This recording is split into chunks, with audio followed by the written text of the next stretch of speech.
Hey, what's up? Welcome to the Hobbynomicon. This is day 175, and today we're going to finish up the skin on our cool dude that we made. Let's just get into it. We're multitasking today for sure, so I'm trying to get the rest of my pillage stuff built so I can do a priming session later. But we've already done one base coat pass of this with dark violet, with scale color dark violet. So that's actually two coats of this over the black. I'm gonna do violet. I'm not gonna use my wet palette anymore right now. I'm just gonna try and see if we can get the shadows where I want them with this next pass, hopefully, and go from there. I've been a little unsure about how I wanted to actually paint the skin, but I'm pretty sure I got an idea now. And also with these scale color paints, you don't actually, okay, yeah, this is gonna be where I want to be, because once this dries, it's gonna be way less bright, way less obnoxious. But I love these violets. So I'll probably, I'm not gonna intentionally get down to those cracks. We had some air bubbles. My cast I didn't see until now, of course. So I'm gonna leave those cracks this dark violet. And I probably should have left under that rock the dark violet, but it is what it is. We're just trying to have fun. I just want to have fun with this guy. I don't want to stress over it, especially while I'm painting that infinity model that is just like pure stress to paint. We're just vibing out, having a good time.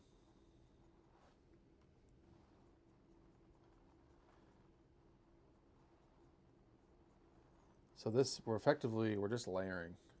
Let's get a little bit more. And these scale color paints, so you can change the color here. You can see like the intensity by mixing in some down there, more or less water. So you can actually kind of like shade the colors with themselves sometimes.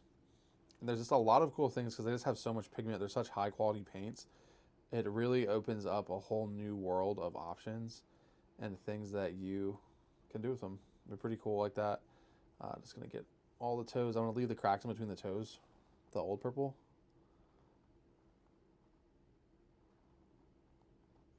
But I think I have a pretty cool idea to paint this skin that's gonna be pretty fast and easy, because this is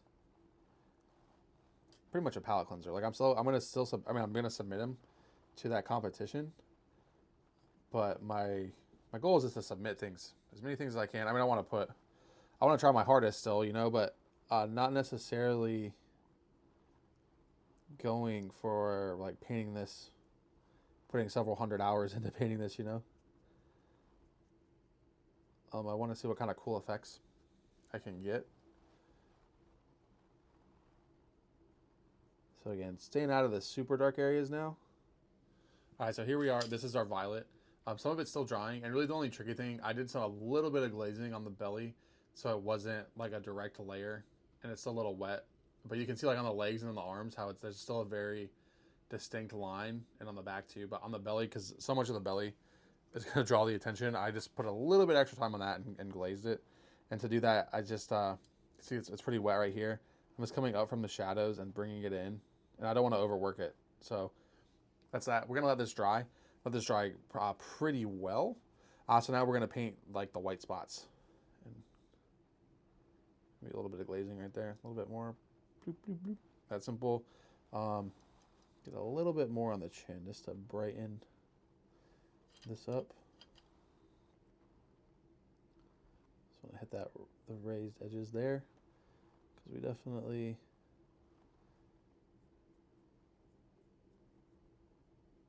I don't want to overwork it. as I keep overworking it. All right, so let me change my brush, clean my brush out. All right, so these talons are going to be pretty nasty. So we're going to work them up to be like a yellowish white. So we're starting with yellow oxide, and so got a little bit of hair in it.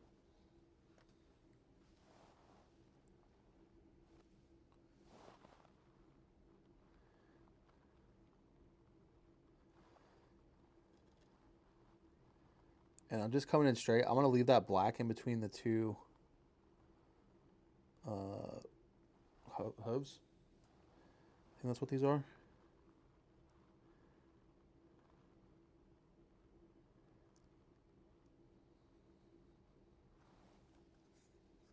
You might need to do 2 passes of this.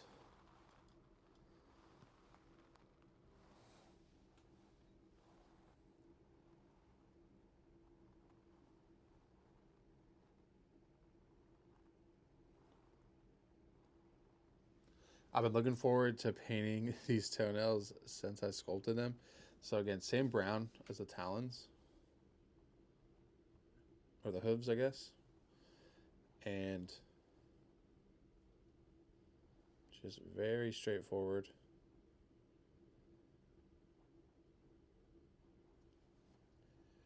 This model will be a much brighter by the time we're done. So like when you think about how bright this purple is, like this is our shadows. And I think the purple will go good with the oranges from the bronze helmet too.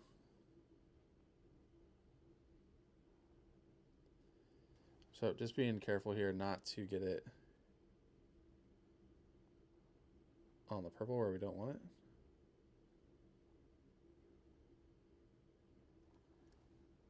But pretty straightforward here.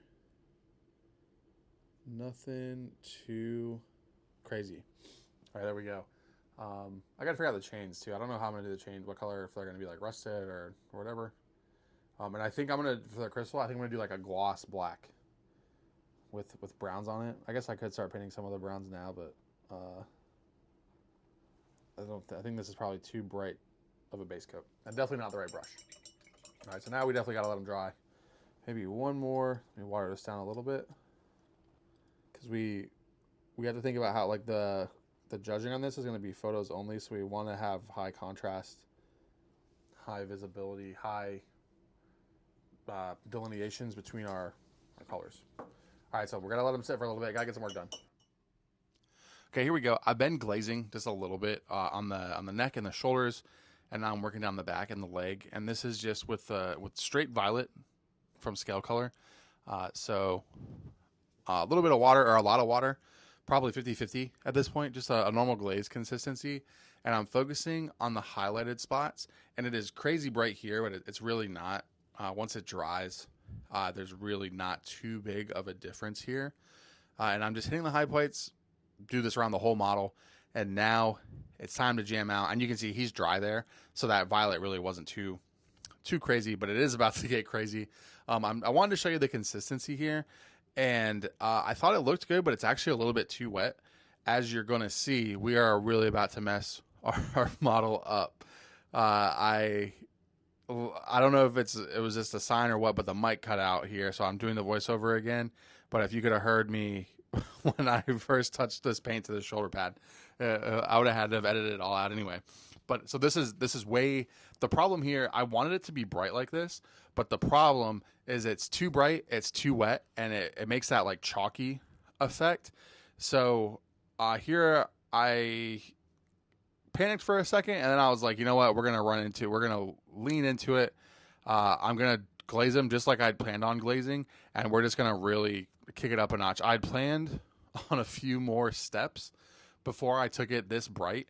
And the fact that it's chalky, again, not gonna lie, I was pretty upset about it at first, but you'll see by the end of the video, I think I pretty much just like leaned into it, and I used the brush to create textures across the skin and across the body that actually ends up being a pretty cool effect. So what I'm doing here, I'm just hitting the chins, I'm hitting all the raised edges, and I'm just jamming out. Like there isn't and especially like once I realized like, hey, this isn't going according to plan. I'm going to throw the plan out the window, and I'm just going to vibe.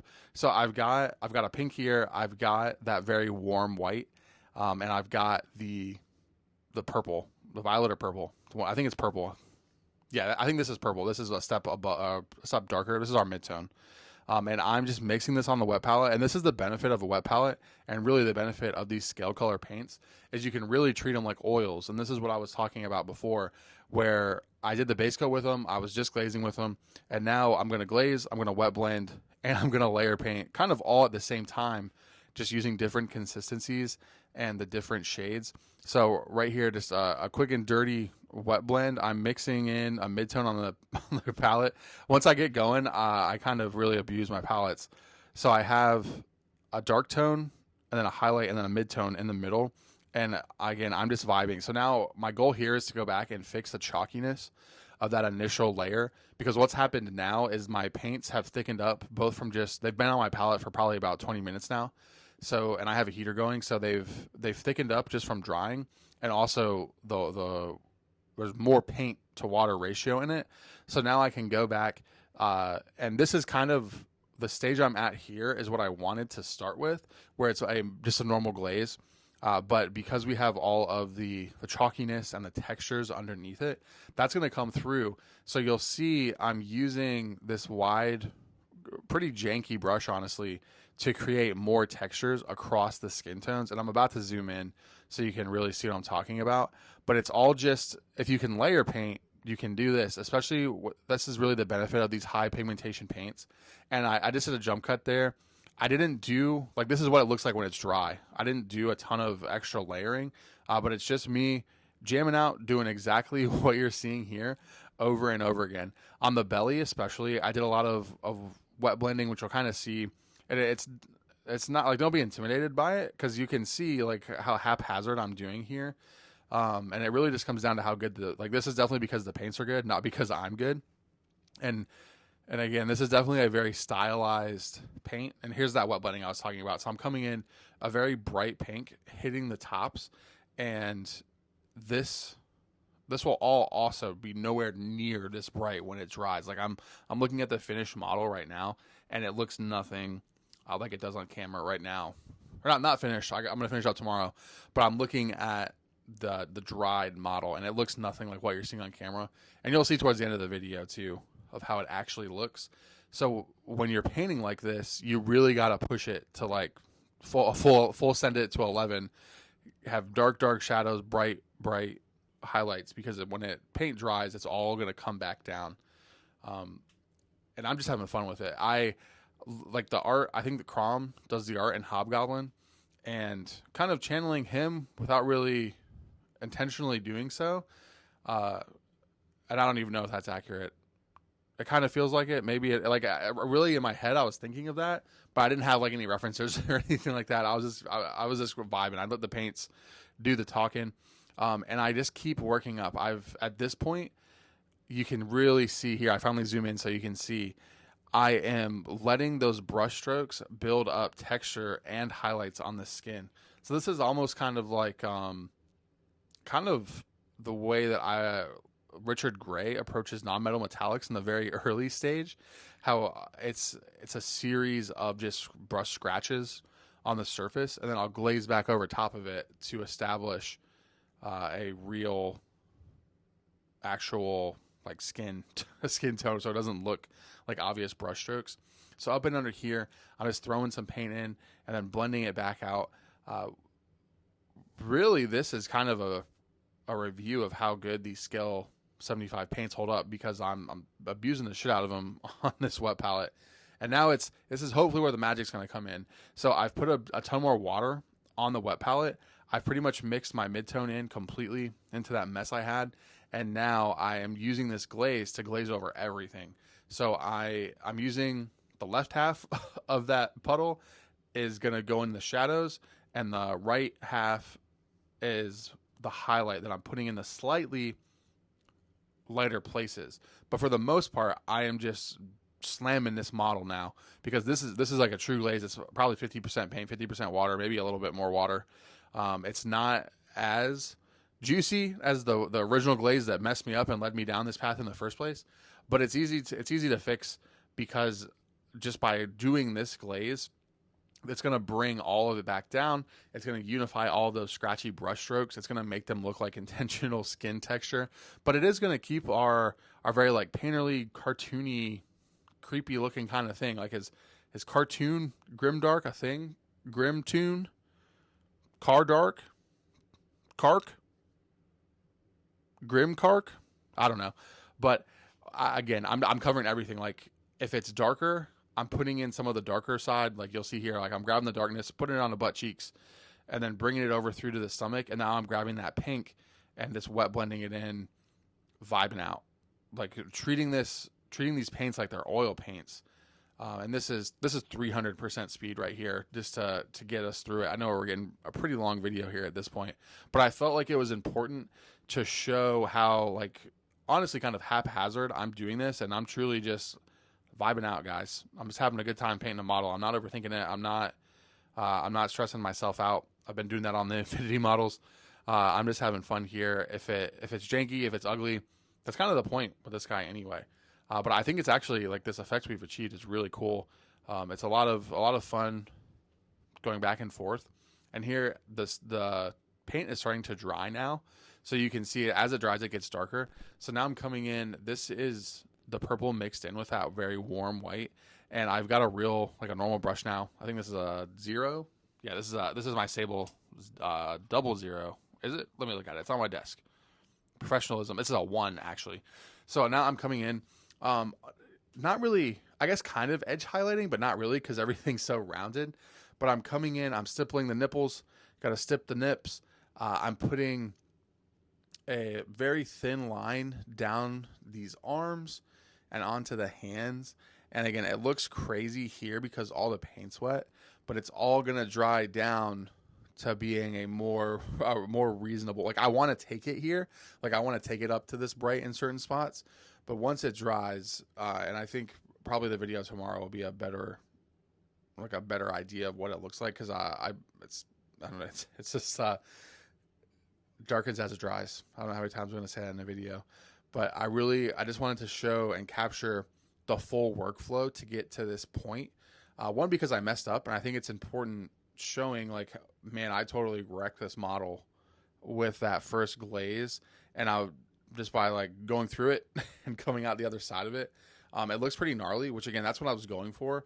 But I wanted it to be like a controlled gnarly and not a, like, obviously I slap paint on it gnarly. So here I'm just going to come back in, and I feel weird, like I'm casually just wet blending, because I know that is difficult, and it took a while for me to get to the spot where I could wet blend. Okay, so we jammed on it for about 2 hours, real time.